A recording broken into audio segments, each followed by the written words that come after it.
Hello everybody, this is DEDMan Gaming, and this is a new series I'm trying out called Expectations of an Avid Gamer.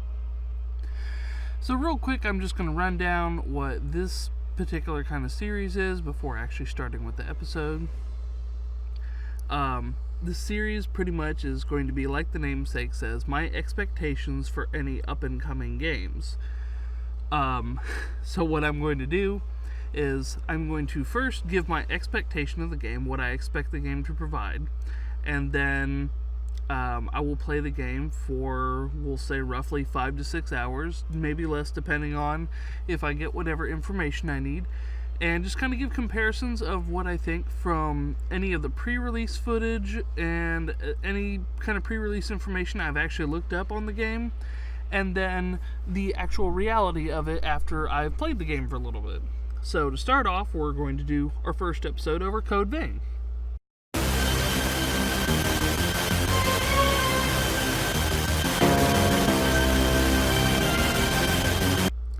So Code Vein, I've actually been waiting for this for a couple of years.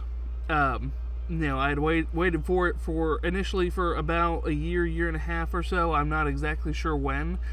And then last September, when it was supposed to release, they announced that, hey, it was going to be pushed back and we didn't know until when. Funny enough, it came out almost a year after it was supposed to, but hopefully that means that whatever bugs they thought they might have had, they ironed them out and they're not releasing a bad game, because that would just be fucking awful. But I'm hoping that with them taking the extra year to work on the game, that whatever they think that might have been broken with the game, or they think that might not have actually run well, or maybe they just needed some more QA on it. I'm not really sure exactly why. I haven't really looked up why. I just kind of assume and hope that, hey, we're delaying it for another year means we're going to work on it for another year and make sure the product we actually send out is good. That's enough rambling on about that. Pretty much the only expectation I have, it looks to me like, from the gameplay trailers I've seen, it basically looks to be another Dark Souls game. Kind of. I mean, at least have a similar enough combat to it that it would be like that. It is produced by Bandai Namco, which I believe did the first 3 Dark Souls. Or, well, I say the first 3, the only 3 Dark Souls. I know they didn't have anything to do with Bloodborne because that was all Sony, and I'm pretty sure it was Atlas for the US release. I'm not sure who it was overseas that held the license. It might have actually been Sony as well. But I know they worked on the Dark Souls games, or at least they provided the funding for it, to my understanding. So they have kind of dabbled in this kind of territory before, or at least financial-wise. Like I said, I'm not really 100% sure how all that works out. But I think this is supposed to be actually probably more akin to Sekiro, where it looks like it's going to be, pretty good on the action and the combat. But then it's going to have, actual story behind it and cutscenes and all that. Nothing super heavy. But then again, it being, as some of us have dubbed it as anime Souls, it's either going to be really light on the story and be more focused like a Souls game, or it's going to be really heavy on the story like, I don't know, take your pick of any anime that's ever existed. That's ever had a convoluted plot, so most of them, which is not even remotely bad. But that's pretty much my expectations. I know I rambled for a little bit, but TLDR on that, I expect this to be a Souls-like with hopefully great combat. Hopefully, to me, a game like Neo, I did have fun playing Neo. I haven't beaten it yet. I had fun playing Neo, but the controls were kind of janky to me. And so it wasn't as much fun as I was hoping it was going to be. I do still need to dive back into that. But I'm hoping that, the gameplay will be pretty smooth. Won't really drag on or anything. and I'm hoping that it'll have a really good story with it. While I did kind of like the minimalistic focus of Dark Souls, I actually rather enjoyed the actual storytelling aspect of Sekiro, where you actually got cutscenes, and if you talk to the Lord or to any of the NPCs, you actually got some story behind it. Like I said, I like the minimalistic concept that the previous games went for, but going forward with any kind of game like that, I do really enjoy a story. Plus, it'll make for a great win video, I hope. So without further ado, I'm going to stop the pre-part of the review.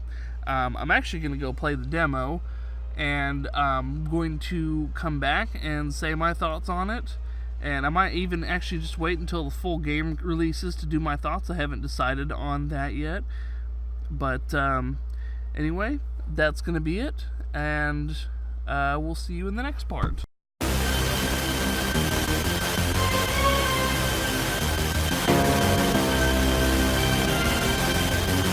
Okay, so just in general, I'm thoroughly enjoying Code Vein.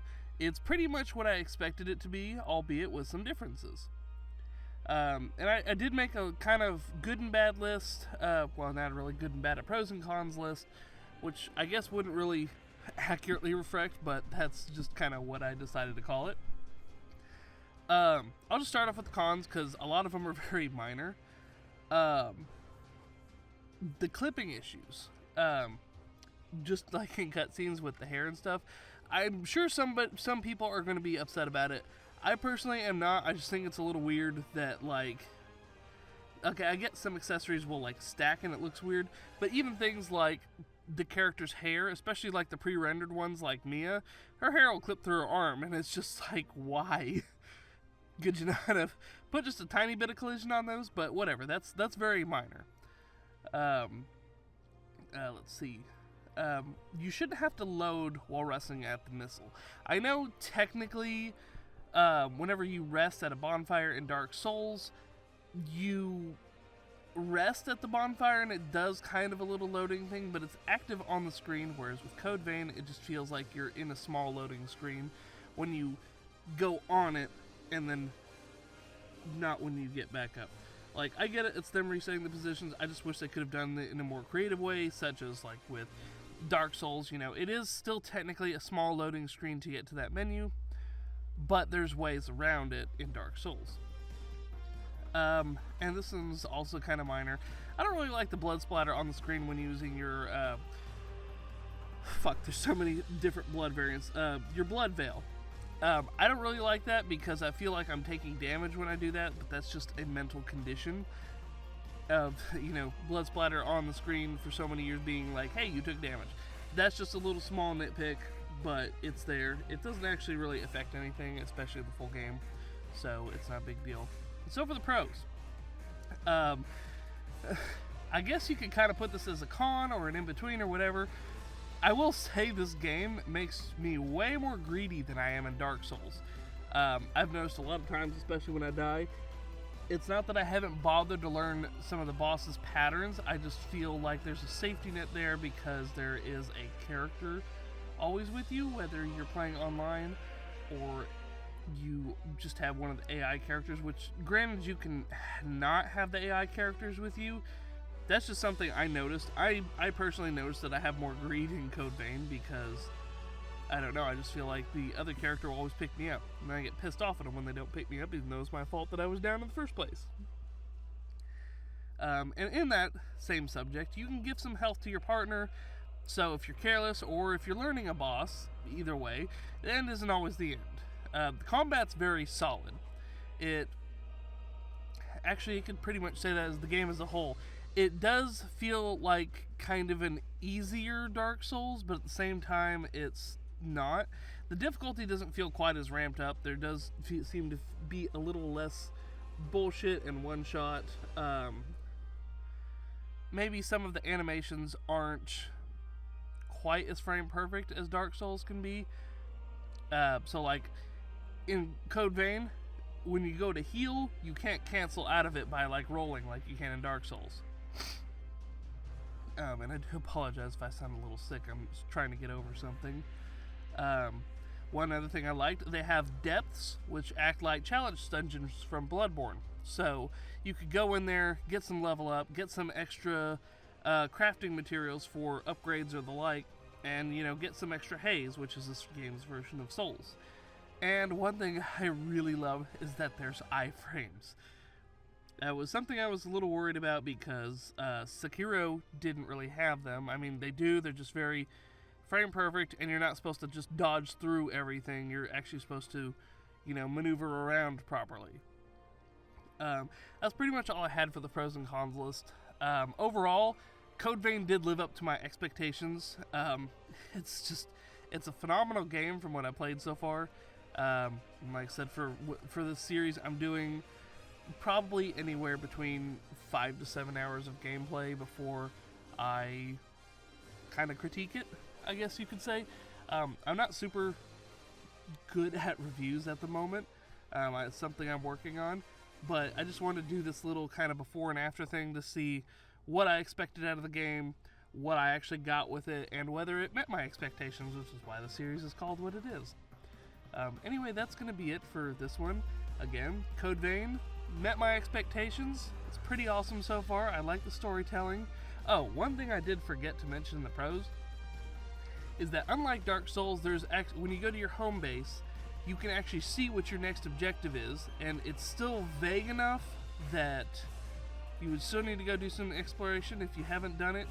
But from what I've seen, I really enjoy that it tells you what you're supposed to do next, but still is kind of vague about it. But anyway, that's going to be it for this one. You can like, share, subscribe. I would appreciate it. You can also follow me at Twitter, Twitch, which I'm not really on Twitch right now, but you can go ahead and follow me over there, I guess. And I also have a Patreon set up, and I finally got my tier system done, so woohoo! All that information is going to be below, and that's going to be it. Try not to die out there.